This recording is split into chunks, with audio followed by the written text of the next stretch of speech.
Ang programang ito ay rated SPG. Striktong patnubay at gabay ng magulang ang kailangan. Maaaring may masiselang tema, lengguwahe, karahasan, sexual, horror o droga na hindi angkop sa mga bata.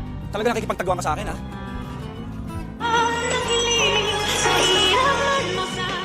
Narito na nga ang mga karagdagan na atin naaabangan bukas sa abot kamay na pangarap. Nakatakas nga itong si Lynette dito sa mga kamay ng mga mandurukot at akyat bahay. Subalit nang makatakbo nga sila din Dr. Enriquez, dito naman na tinawag nila itong security at humingi nga sila ng tulong. At dahil sa malakas na pwersa ng mga mandurukot na ito, ay nahabol nga itong sina Lynette. Lalo pa may mga bit-bit sila ng mga armas at dito na nga nila pinaputok at naputukan nga itong security guard. Kaya naman, naghihiwalay itong tatlo. Naiwan itong si Lynette at ang dalawa na sina Dr. Patricia Minor at itong si Dr. Katie ay sila naman ang magkasama. At dito na tinakot itong si Lynette na sa isa sa mga magnanakaw na kapag mahuli daw ito ay hindi niya ito sasantuhin at talagang tatapusin niya ito. Kaya agad naman na alarma itong si Lynette at binalot ng takot. At dito na inilabas ni Lynette ang kanyang sandata na isang bulpen. Subalit hanggang saan nga kakayanin ng bulpen na ito na ipagtanggol ang kanyang sarili. Kaya mas minabuti dito ni Lynette na makipagtago-taguan sa humahabol dito sa kanya nang sa ganon ay mahirapan itong hanapin siya. At dito naman nakakuha ng pagkakataon itong si Dr. Enriquez. Natawagan nga itong si Carlos at ibigay ang lokasyon na kung saan ay naroon nga itong si Lynette na hinahabol nila.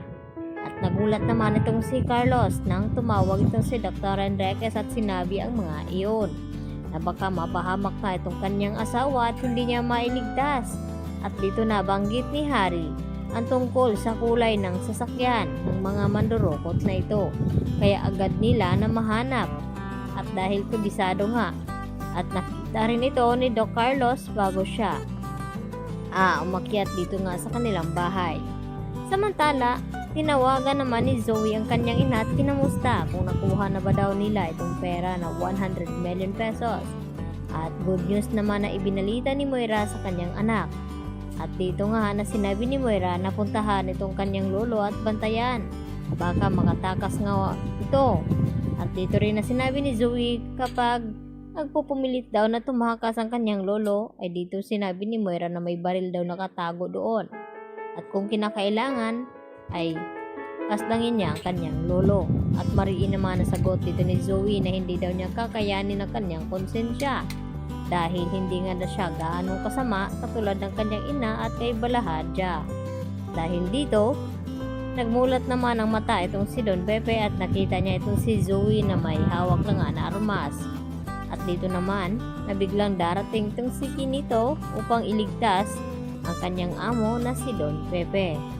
At dahil wala namang lakas na loob na ipanglaban itong si Zoe, pagmamakaawa naman ito kay Don Pepe na huwag siyang pastangin kapalit ng kanyang paglaya at patatakasin nga ito ni Zoe. Dahil kasama nga niya itong si Kinito nang sa ganon ay mailigtas itong si Don Pepe na patuloy pa rin na pinaghahanap dito ng magkapatid na si Gisela at RJ. At umabot na nga sa sukdulan na nahimatay na nga itong si Giselle sa pag-aalala ng kanyang ama na baka raw may nangyari na hindi maganda sa matanda. Dahil mas pinapatagal nga at pinaglaruan ni Moira ang dalawang magkapatid.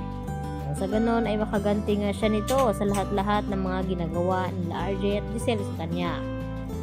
Kaya naman yan ang ating pagkatutukan bukas mga Lodi kung talagang makakaligtas nga ba itong si Don Pepe dito sa mga kamay ni Zoe at kung si Zoe ang hindi makakaligtas dito. Yan lang po ang aking karagdagang latest update at maraming pong salamat sa inyong pananatiling panonood dito sa aking munting channel.